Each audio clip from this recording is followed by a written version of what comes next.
સૌરાષ્ટ્ર કોંગ્રેસના વધુ એક નેતાએ ખાખી સામે નિશાન તાક્યું હતું। ઉનાના પૂર્વ ધારાસભ્ય પૂંજા વંશનો પોલીસ પર ગંભીર આરોપ। ગીર સોમનાથ જિલ્લામાં ખુલ્લેઆમ દારૂનું વેચાણ થતું હોવાનો આક્ષેપ કર્યો છે। હપ્તા લઈને પોલીસ કાર્યવાહીના નામે માત્ર દેખાડો કરે છે। હપ્તા લઈને પોલીસ દારૂનું વેચાણ કરવાની છૂટ આપે છે। કોંગ્રેસ નેતા પૂંજા વંશે દારૂના વેપલાના વિડીયો પણ જાહેર કર્યા હતા।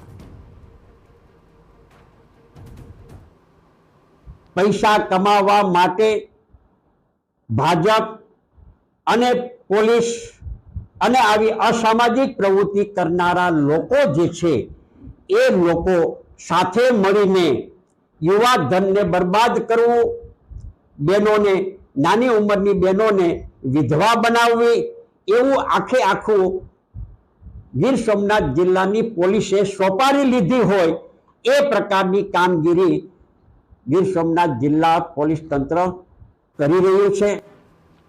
तो पूंजा वंश पहला जूनागढ़ना माणावदરના ધારાસભ્ય અરવિંદ લાડાણી પણ પોલીસ પર ગંભીર આરોપ લગાવી ચૂક્યા છે।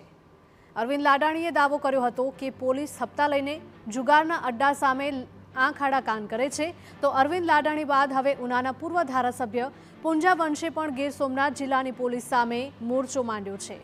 જોવાનું રહ્યું કે હવે ગીર સોમનાથ પોલીસ પૂંજા વંશના આરોપો પર સ્પષ્ટતા ક્યારે કરશે।